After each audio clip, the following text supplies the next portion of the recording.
Hello दोस्तों, एक बार फिर से हमारे चैनल पर आपका स्वागत है।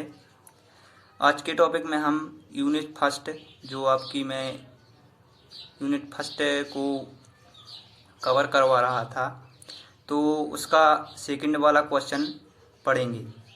तो आपकी यूनिट फर्स्ट दी गई थी approaches to teaching of English. तो इसमें सेकंड क्वेश्चन आपको मैं यहाँ पर बताऊँगा। तो सबसे पहले क्वेश्चन क्या है इसको पढ़ लेते हैं। मैं इसका अर्थ हिंदी में भी आपको बताऊंगा।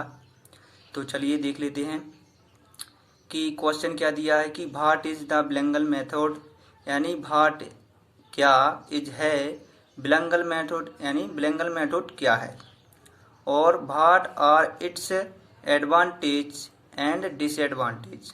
तो इसके आपको एडवांटेज लाभ बताना है और साथ ही हानि भी आपको बतानी है। तो इसका उत्तर मैंने यहाँ पर लिखा है।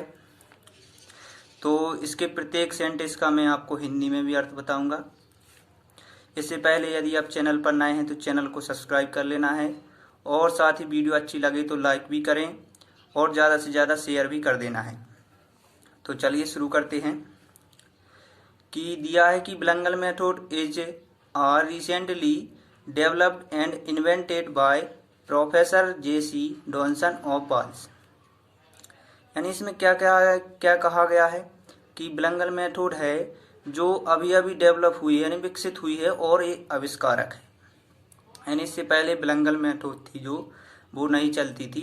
ये किसके द्वारा कहा गया है? तो by professor J C. Donson of Wales के द्वारा ये कथन कहा गया है। तो ये जो आंसर मैं आपको बता रहा हूँ तो ये आपको वर्ग 3 में भी हेल्पफुल हो सकता है। तो इसका आप अच्छे से स्क्रीनशॉट लेते जाइए।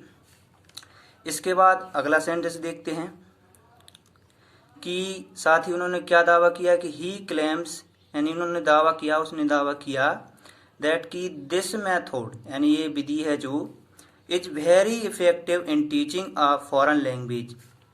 फॉरेन लैंग्वेज यानी विदेशी भाषा में पढ़ाने के लिए बहुत ही प्रभावकारी भाषा है या विधि है।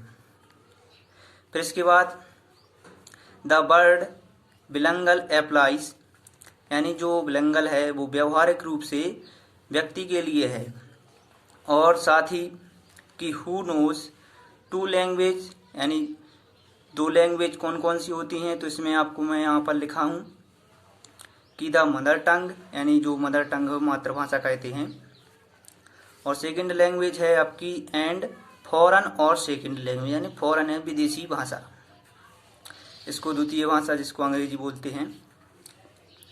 और साथ ही our country is the best example of it, यानी हमारा देश है जो इसका सबसे अच्छा उदाहरण है। फिर इसके बाद आगे दिया है कि इन दिस मेथड, यानी इस विधि में mother tongue is used to explain the meanings of word phrases, यानी इस विधि में आपकी मातृभाषा बहुत ही उपयोगी है, जिससे आपको वर्ड यानी शब्द, फ्रेसेस वाक्यांश, आइडम्स मुहावरे और सेंटेंसेस वाक्य और स्ट्रक्चर्स यानी जो संरचना है उनको समझने में सहायता मिलती है।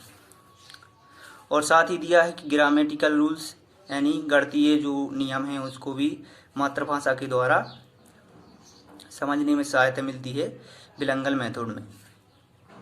फिर इसके बाद दिया है कि this method carries the merits of translation come grammar, यानी ये मेथड है जो विधि है ये आपको ट्रांसलेशन कम मेथड के लाभ के बारे में बताती है, और साथ ही direct method and structural approach को भी बताती है। तो ये आपकी बिलिंगुअल मेथड थी। इसके बारे में जो मैंने यहाँ पर बताया है, अब इसकी कुछ विशेषताएं भी आपको मैं बताऊंगा। तो विशेषताएं आपको सबसे पहले दी गई है कि sentences is the unit of teaching, यानी जो बिलिंगुअल मेथड में जो वाक्य होते हैं वो यूनिट से संबंधित होने चाहिए। सेकंड है कि rigorous practice is done in sentence pattern, यानी रिजिडियस प्रैक्टिस है जो वाक्यों से संबंधित पैटर्नों पर आधारित होते हैं। और साथ ही तीसरी दी है कि mother tongue is used when it is necessary to explain the difficult area of language.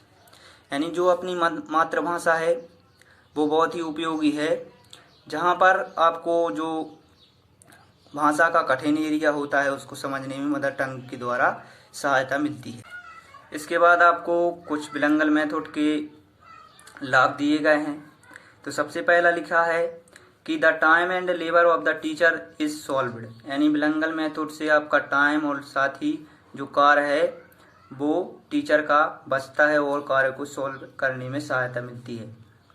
फिर इसके बाद सेकंड दिया है कि this method does not need trained teacher. यानी जो यह विधि है वो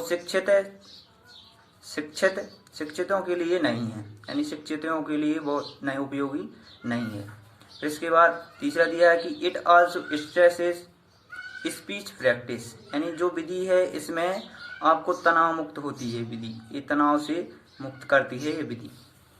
फिर इसके बाद दिया है कि it is helpful in creating linguistic habit. यानी ये विधि आपको भाषाई आदतों में बहुत ही सहायक होती है। फिर इसके बाद बिलंगल मेथड के कुछ हानियां भी देख लेते हैं।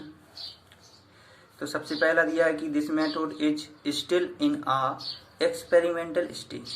यानी ये मेथड केवल प्रायोगिक स्तर पर ही लागू है। फिर इसके बाद दिया है कि it is not useful in teaching secondary and senior secondary classes. इसका आप उपयोग सेकेंडरी और सीनियर सेकेंडरी क्लासेस में नहीं कर सकते हैं। फिर इसके बाद it may create confusion among student due to the contrast between the features of two language. यानी ये आपको उत्पन्न करती है, कहाँ कहाँ कन्फ्यूज करती है, तो एक तो स्टूडेंटों के बीच और फीचर्स के बीच। तो आई होप कि आपको वीडियो पसंद आई होगी। ये मेरा छोटा सा एक प्रयास है जो आपके सिलेबस को कंप्लीट कराने में सहायता देगा। और वीडियो अच्छी लगे तो लाइक करना है और शेयर भी कर देना है।